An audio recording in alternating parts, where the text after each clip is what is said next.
like I I don't know. That's like what I have. Okay.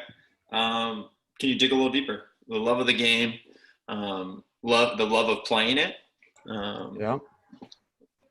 I want to peel back that onion a little bit for me. What does that idea of the love of the game mean to you?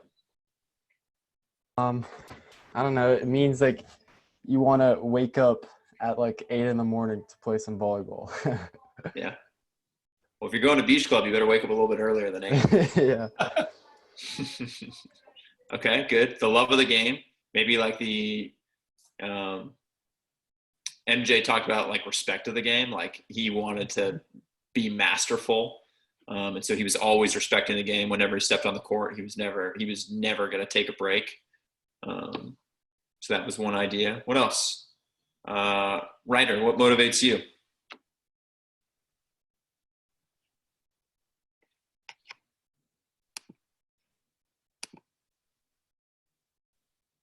I think you're on mute, Ryder. Yeah, your speaker's disconnected or something there, Ryder. So figure that out. I'll come back to you. Liam, what motivates you?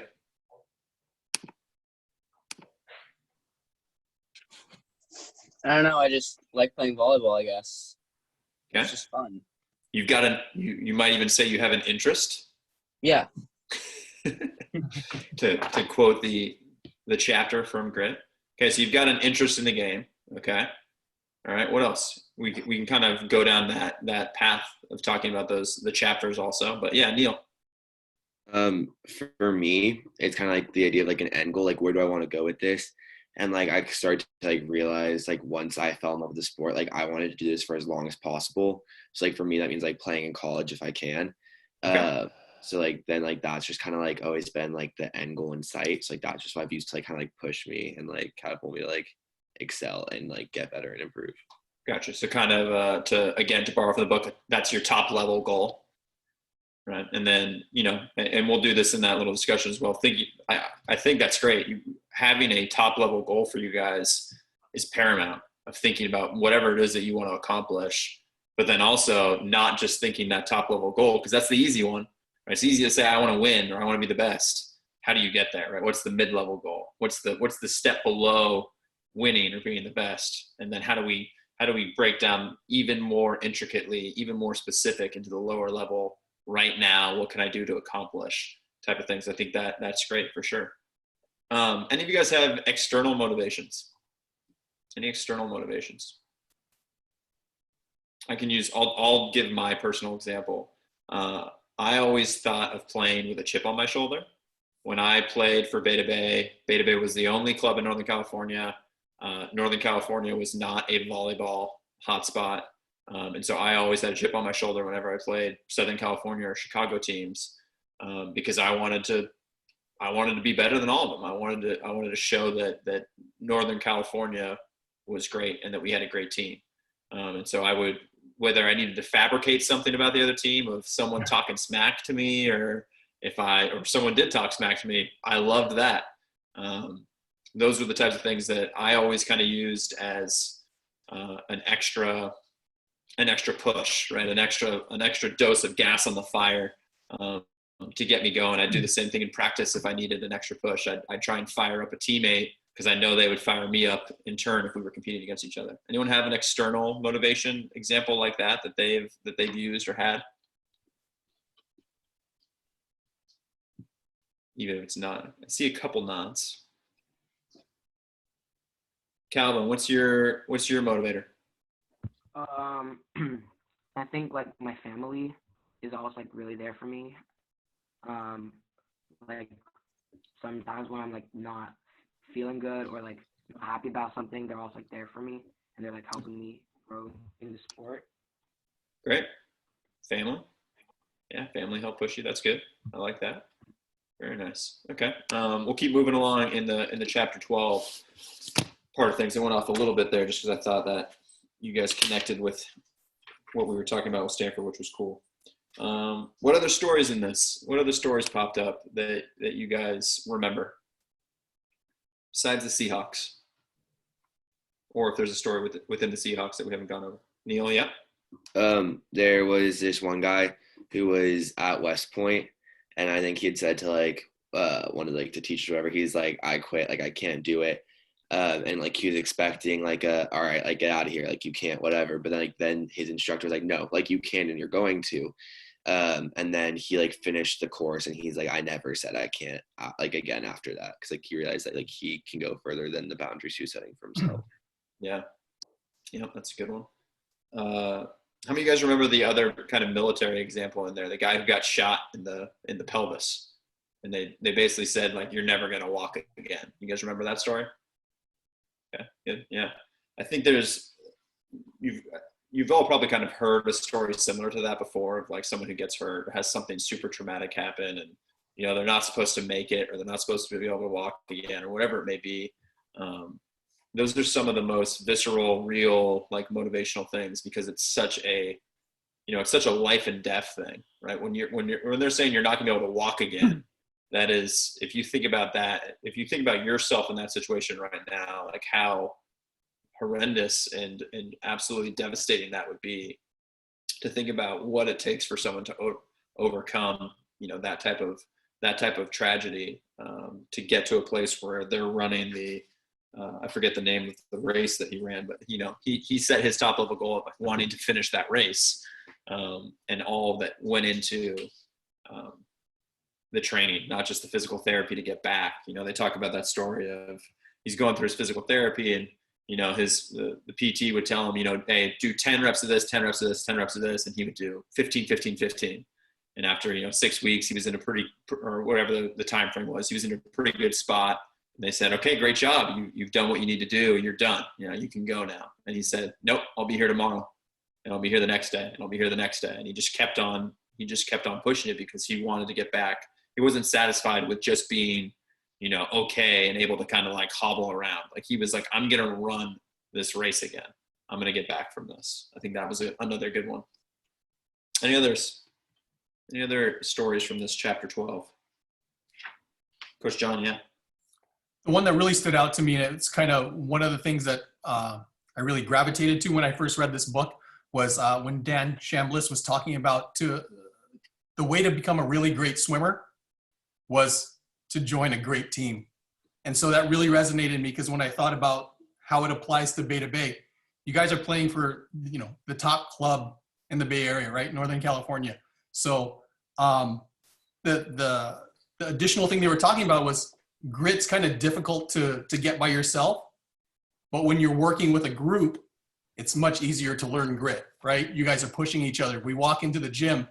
I've used this example many times, right? So 12-year-olds, the young guns coming in, and they see that you sit down and you watch the 18-year-old guys, right? The 18s team, those guys going up there and working their butt off.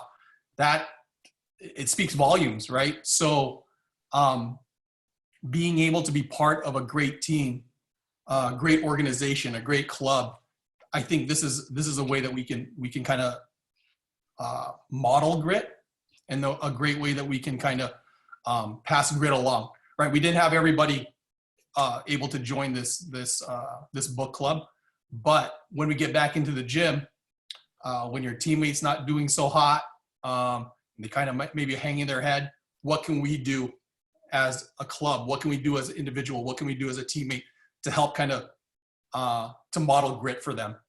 And it goes back to, like, again, what Dan Chambliss said. If you want to learn grit, get an organization or a team. It's not always so easy, right? They mentioned that. It's not always. There's a limited number of people on at Bay to Bay. In fact, I was cleaning up my office, and I remember you guys get right? My kid got this. I don't know about you, but as a parent, like seeing this, my kid getting this folder, getting this acceptance letter saying, out of many, you are one, right? That kind of exudes the concept of being part of a great team, and just being able to get like this. It's a significant. It's a way to show you become part of the Bay to Bay family and part of this great team. That's great. Anyone know where that quote comes from? Out of many, you are one. Go ahead, George. from the folders you give us? Yes, but all great ideas are stolen from someone else. Anyone know where it comes from besides that? Go ahead, George. The internet. The internet. Actually, this is a pre-internet move. It is the official motto of the United States. E pluribus unum. It's on every dollar bill. E pluribus unum means out of many you are one. We stole it when 2016 Rio Olympics.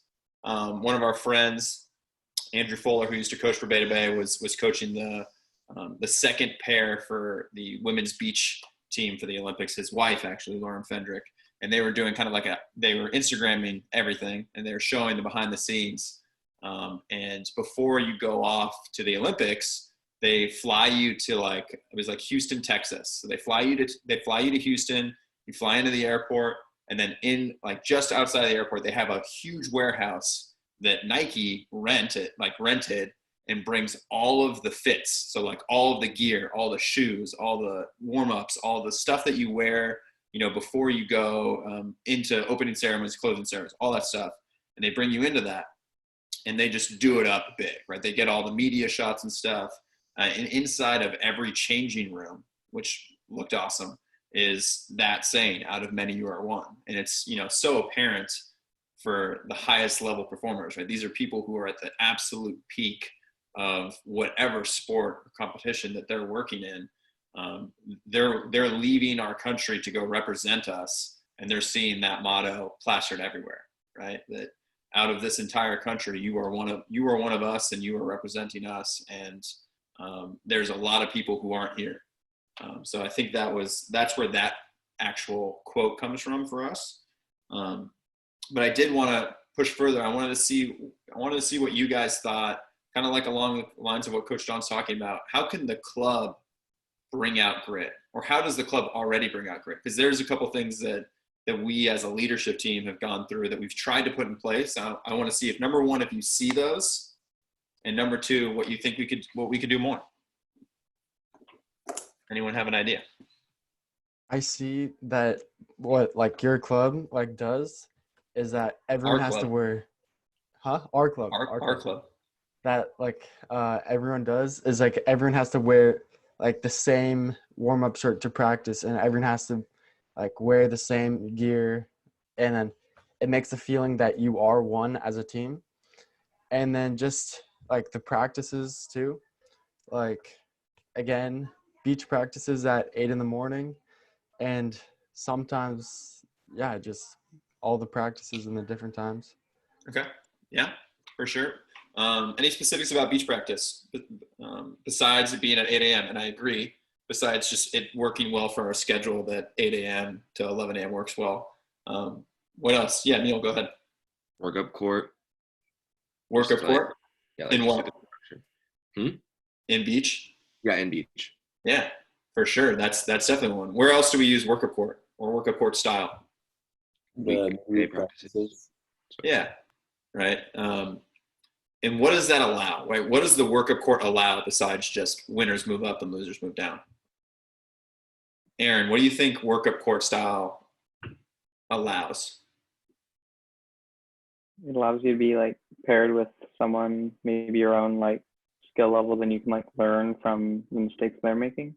Yeah, to take it even another level, someone that's not your skill level or not your age, right? You can learn from them too. Yeah, exactly. George, how often at skills practice did you come up to me asking if you could move up a court? That's a lot. Yeah, a lot. Wade, you as well, for sure.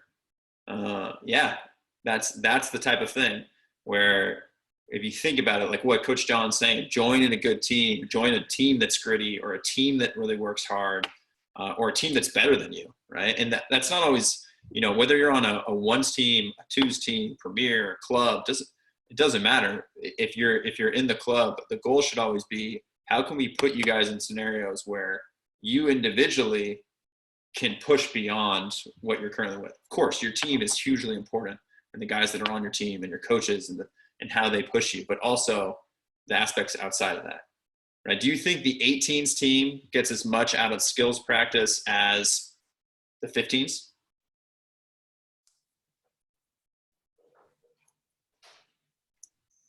A lot to be said there, right? I would probably say probably not as much. I think for 15s, right? If you're a 15 or George or Wade or young guns moving from, if you get to work up onto a higher net and play against the older guys, I think that there's a ton of advantage for you, right? To almost play that. It's not catch up, but it's the ability to try and play beyond what your comfort level is. Even if you're thrown into the deep end, right? You got to learn how to swim, and you got to figure it out, and you get to push beyond that, and you get to see where you get exposed. And I think that is definitely hugely beneficial for younger guys. And what do you think?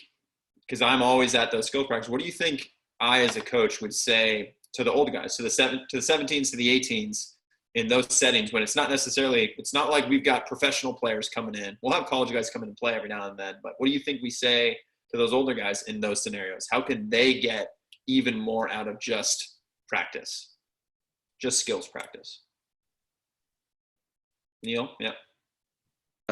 I think that like part of it is like holding ourselves accountable, but like even like at beach and like at indoor, like what coaches have said to like us as like older players is like the best way for like us to help like the young guns learn or like the younger teams learn is like destroy them on the court, like play your hardest. Don't like ease off just because they're younger than you, like still make the most of those reps and like play for you and play hard because like that's how they're going to learn the end run.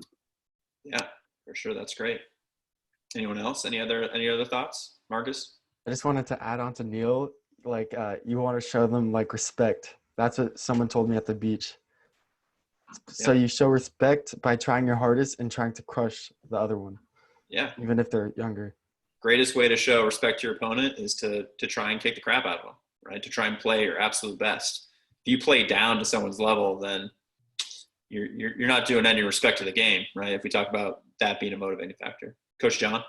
I remember I heard there was an old exhibition with Kerry Walsh and Karch Karai, and they were playing against some people that had paid to experience playing against Olympians, right, gold medalists.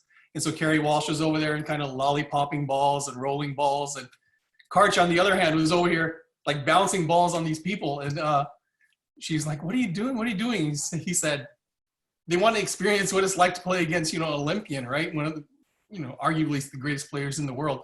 And so let's not take it easy on them. Let's show them what a 90-mile-per-hour spike's like, what it's like to receive a jump serve." And so I've been in situations like that too, playing on with a chip on your shoulder, like you said, Matt.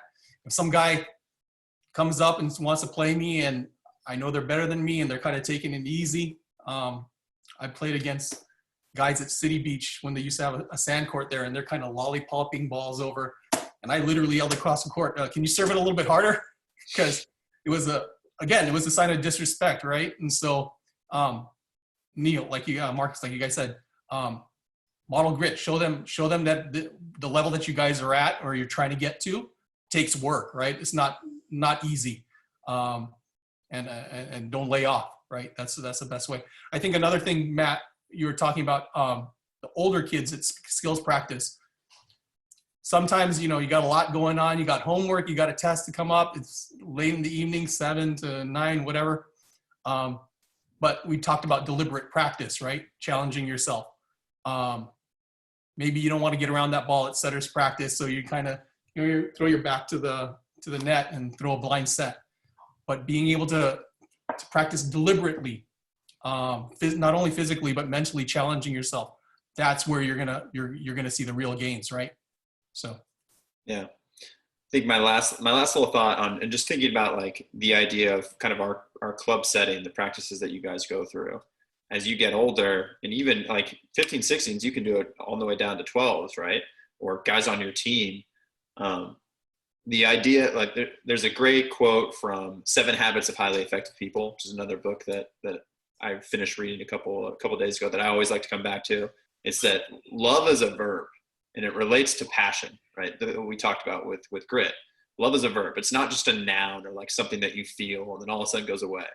You learn to love something by the effort that you're putting into it, right? And I think about my kids a lot. Like is love changing a dirty diaper in this scenario for me? Yeah. The amount of love I have for my kids because of all the effort that I put into them to help them is huge, right? And the same thing goes for volleyball. And I try and talk to the old guys, and you can take this lesson as well for you. If you're in a scenario where you can help and you can teach and you can provide something else to give to somebody else, that will help ignite your passion as well.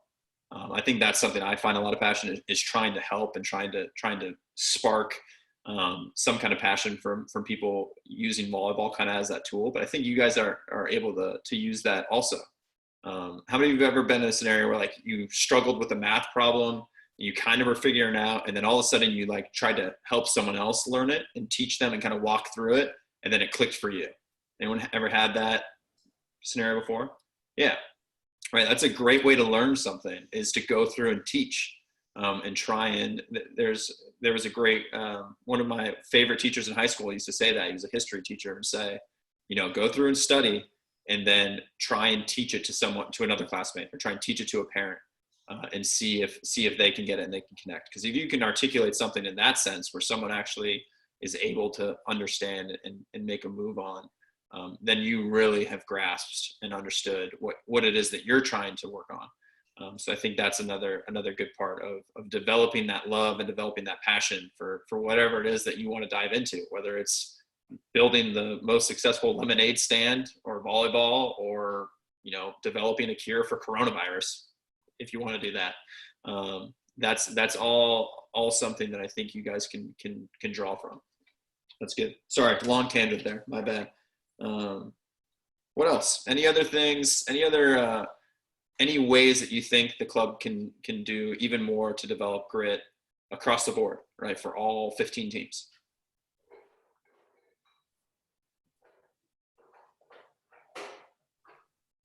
Anyone remember the beep test from this book, from this chapter? Should we do the beep test every year? Who wants to explain beep test in case there's anyone that didn't actually read the book? Sebastian, you were nodding your head. What's the beep test? I recall doing it quite a bit in elementary school PE, except they called it the pacer. And it was something like you had to run 30 meters before you hear a beep, and then 30 meters back for the next beep, and the beeps get like progressively faster. Mm-hmm. And you basically see how many of those 30-meter sprints you can do before you either like fall over or you just can't make it anymore. Yeah. And so he talks about how the UNC women's soccer coach would do that for them every year and like publicly post the results. Yeah. Yeah. What did he talk about the beep test as? Like, besides just, general conditioning, what was the beep test what did it show? It shows the more, or both physical, but also more of the mental aspect, because it's in your brain saying that you want to quit, but then you keep on going and you don't quit. Yeah, for sure. Yeah, the mental side of the battle, right? You're able to keep pushing beyond your limits, for sure. What else? What other? He did a mention of this. We do this at Stanford as well. What else does that grit test? What does that test do, right, for people knowing that you're going to have to do it at the beginning of each season? What's it a barometer of? Abraham, I'm going to go to you. What do you think that would be a barometer of? Say that that beep test is coming up at the beginning of a season. Say that we were to, at each tryout, the beginning of the year, we were going to say, we're going to do the beep test at the end, and we're going to post the results. What would that do for you as a player thinking about the tryout process? I would try to run more, and then so I could get a higher score. So I can get a higher score, so I can feel good. Yeah. So you can feel good. Yeah. Yeah. It's a barometer of your willingness to work as well. Right. If Anson Dorrance, the coach at UNC, knows that you lasted through 15 rounds of the beep test as a freshman, and you come back as a sophomore and you last 13 rounds What does that say? Right? What does that say about what you were doing throughout the summer? The willingness to put in work in order to succeed at something shows a lot, right? So it's a good test. It's a good test of just your willingness to put in some kind of hard work. And there's a great quote at the beginning of the book that Coach John actually put in that I'll try and find. But Coach John, anything from the UNC that you wanted to share while I search for this quote? I think what they're saying also is that half of the core values were around teamwork, right? So that goes back to kind of culture and what we're doing here. The idea of being part of a team, and it goes back to being part of a great team so you can learn grit. But that's one of the things I took away from there, from that culture portion at UNC. So they have half of their values are around teamwork, and the other half of the values were around grit. Yeah. The quote was, let's see here. Outliers are remarkable in 3 ways. They demonstrate unusual ability in combination with exceptional zeal or passion and the capacity for hard labor, right? There's the ability to put in the time, right? And get down to business and do the nitty gritty stuff that isn't fun to do, but helps you lead towards that end goal. So I think that's a good one for sure. They also talk about the competitive cauldron in this. Anyone ever heard that term before? Competitive cauldron? Anyone know what that is? Okay. This is something that UNC soccer is famous for. It's been adopted by a lot of sports teams. It's essentially they stat and they put weighted values on like every drill in practice, every test that they do, right, from the beep test on down to whatever it may be, and they are scoring it. It's a competition. There is a leaderboard every day of who is winning, of who is in first place, who is in second, all the way down to last. And so it's a very eye-opening and public display of your effort, right? And it's been criticized a lot as well. There's been a ton of success with it, but it's also been very criticized because it's hardcore. It's very can be very mental, of like seeing your name as the number 4 person the entire time. But basically every drill, and you can think about it in terms of volleyball. And I'll do a little bit of it with my teams. We'll play games and I don't really use the competitive cauldron where it tracks the entire season, but we'll do it for days and we'll just put names on the board and tally for each drill you win, right? And the idea of just trying to have the most tallies at the end, finding a way, no matter what the scenario is, to win, can be pretty revealing. Right. I know for me as a coach, just using this season as an example, on my 17s team, constantly in the top 2 players, every single time we would ever keep track of something, winningest player was, I'm going to go to Neil or Marcus. Who do you think was constantly in the top 2 of our practices whenever we keep track of score? Let's see if you guys recognize this. I want to say Ryan. Yeah, Ryan.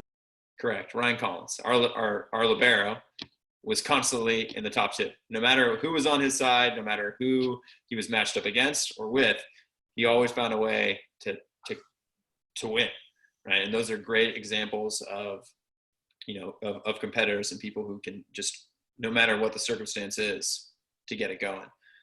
So that was another little aspect I wanted you guys to think about. And you can keep track of that in your minds too.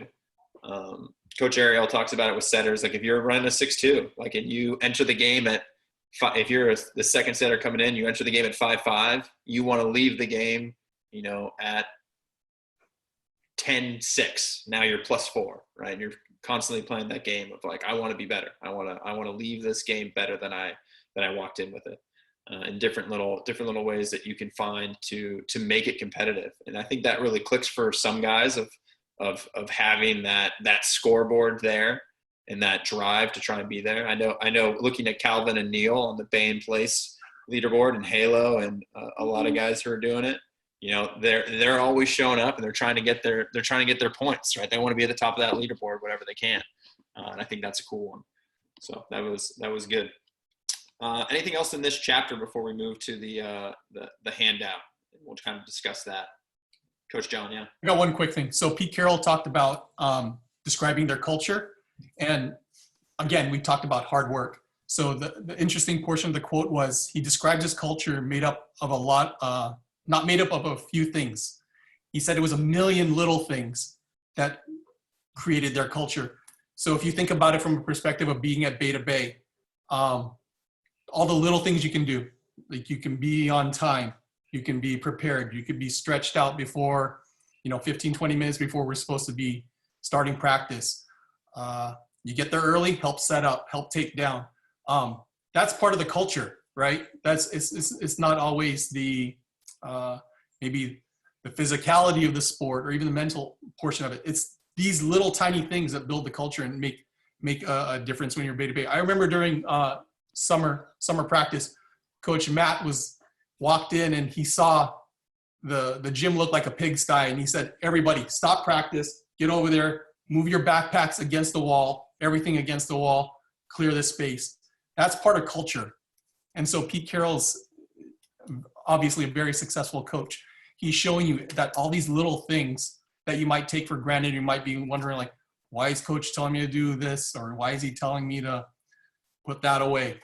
It's all those little things that you put into it that show that you care about this sport, that you have a passion for the sport, and you're not disrespecting the game.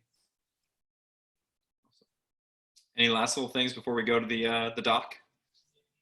Okay, cool. If you haven't already or don't have it up, go ahead and go to the chat and pull up the Google Doc. I'll put a note in as well in case you need to pull it up. It's right there. Click that link and go to the very bottom of it. It's 2 pages, and so again, I'm gonna go hats off to Coach John. Put in a lot of work to give us some good little tidbits and info from the book, and I kind of just pulled some stuff to put a couple steps out there for you guys. Just thinking about this page and these 2 pages as like an assignment for you of taking what you just read and went through with the book, or even if you didn't read the book and you just joined us to chat about it, take this handout, digest that info, and put pen to paper. I think that's the biggest thing you can do is actually write, whether it's on your physically writing it or typing it out.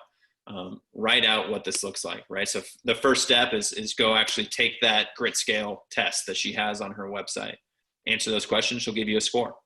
And Coach John puts down in there also of then take your iPhone and say, "Hey Siri, remind me in 1 year to take the grit score test again," and take it again when that reminder pops up, and see how you feel, see what it looks like. Did you get a little bit better? Did you stay about the same, right? Things like that. And it just gives you kind of little bits of information about what we're talking about with the book.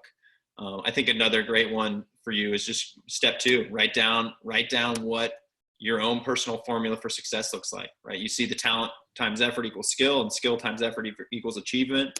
What are your talents, right? What individually do you have that you feel like is naturally given to you that gives you an advantage? And then how can I make that better, right? And the same thing, what are the talents that you want to develop, right? What are the skills that you'd like to have, and what does that path look like, right? Actually thinking about the path, not just, I wish I could jump higher, right? How are you going to jump higher? How can I put in time and effort right now to be more physical? How can I hit the ball harder? How can I develop my serve receive? How can I be a better blocker? Whether it be watching film, for 30 minutes a day, stuff like that, right? Those are the types of things that you can put down as an example. And then step 3, another big one that I'd love to see. If you're only going to do 3 assignments, I would love to see those first 3. This is set a top level goal, right? For Neil, he wants to go play in college. Whatever it may be for you guys, whether you want to make your varsity team in high school or you want to make a ones team next year, whatever. Write that down and then draw out the tree of actually how you're going to get there, right? Your top level goal here, and then what are the little mid-level goals underneath? And then what are all the tiny little level goals that's going to help you get to those different spots? There's some good examples online that you can search as well of just top level goal trees that will pop up if you search on Google, and you can see some different examples that are out there. And then just kind of working our way down through. I think deliberate practice is another one that we discussed multiple times that I think you guys can do a good job of, continually trying to keep keep stock of where you're at and what you're trying to improve on, and then follow up with it, right? Give yourself a grade. Tell your coach what it is that you want to do. Tell a friend. I think when you put something out into the universe, you don't want to let that down, right? When it's just in your head, it's harder for you to stay motivated to accomplish it. Just learn that you got to learn to hack yourself here. Like what little hacks do you need to do to tripwire your brain into being able to follow through on this stuff? Let's see here. 5, finding a purpose. Same idea, right? Write down what that purpose is. Put it somewhere, put it on, like make your home screen the purpose that you're working for. Write a note and put it on right above the doorknob in your bedroom so that every time you leave, you remember what it is. I actually love, this is an example, not a top level goal at all, but I thought was hilarious. One of my best friends in high school, he would never wear his retainer, and he was supposed to wear his retainer every day. And his dad printed out a like neon yellow piece of paper that says, "Bring retainer," and put it right above his doorknob in his room. And he never forgot it. And so I loved that. And so I would always write like my goal. When I was in college and I was a freshman, I did not start. And I literally drew out START, start, and put it above my doorknob. And every time I would leave my room, my thought was, how am I going to get to start? Like what am I going to do to become a starter? Things like that. And then step 6, model grit, right? And Coach John talked a lot about this, of how you can model grit for your teammates, for yourself, for your family, for the club. I think there's some great examples in there of what it is you can do, and a quote to kind of lead you there. Coach John, I saw you add some notes into this one. You want to elaborate a little bit? Yeah. Let me see. I think I added something.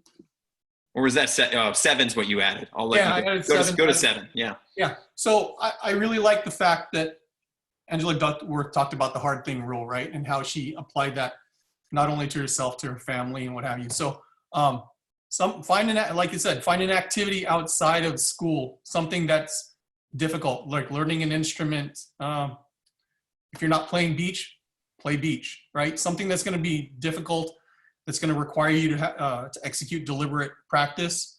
Some of the rules were you can quit, but you can only quit at a natural stopping point, like when your parents have to stop paying for lessons or whatever it is.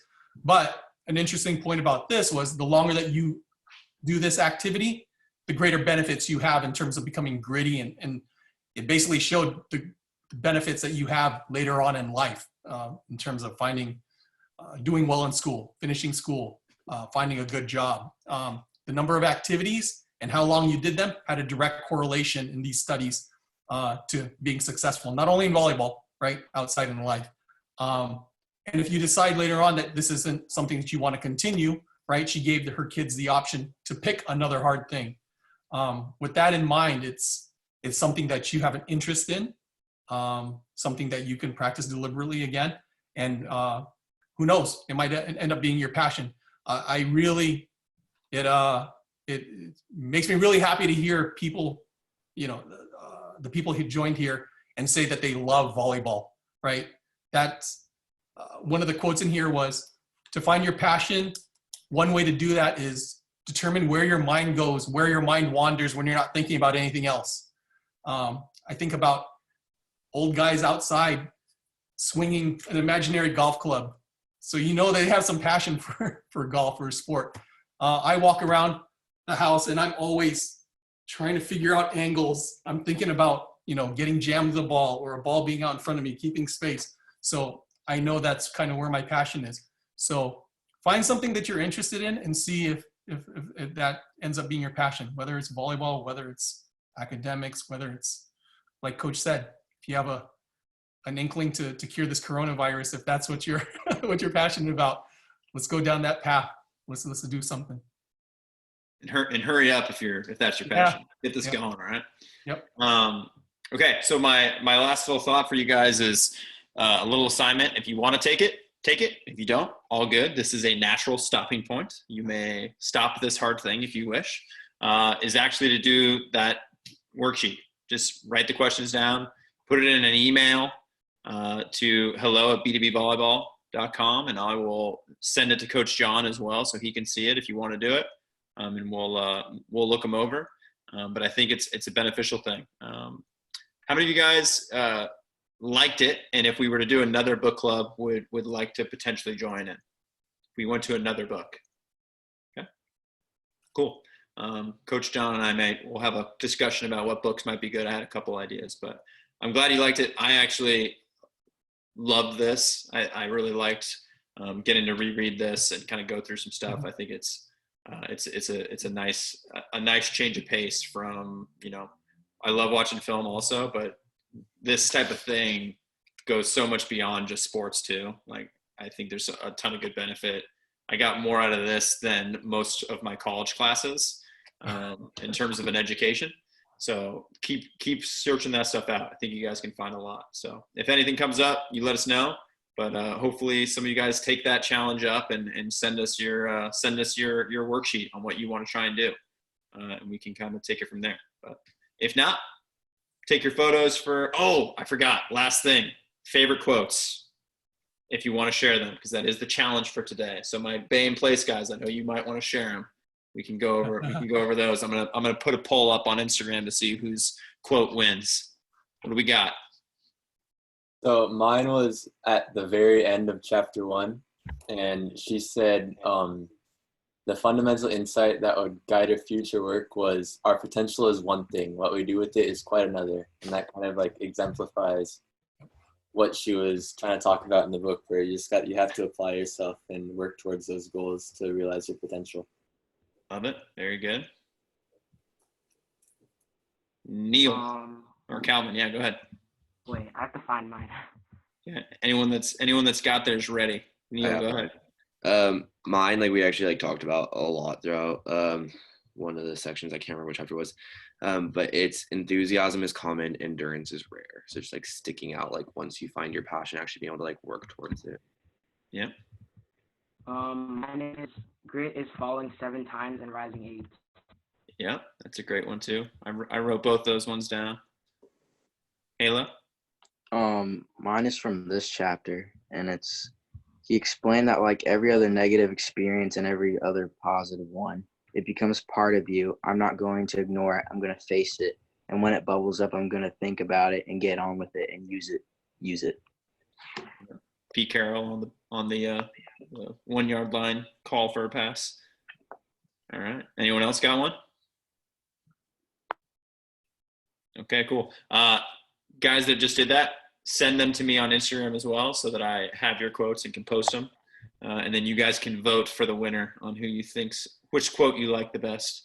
But thank you guys for joining. It was awesome to see week in and week out people doing some good stuff out here. So hats off. Thanks to Coach John also. Let's give him a muted round of applause for all of his hard work and dedication here. And he's been exemplifying grit while trying to create yeast at home. So nice job, Coach John. We'll see. All right, everybody. Adios. Thank you. See you on Film Friday if you want to join. Appreciate it, man. Thank you. Thank you, Coach Matt.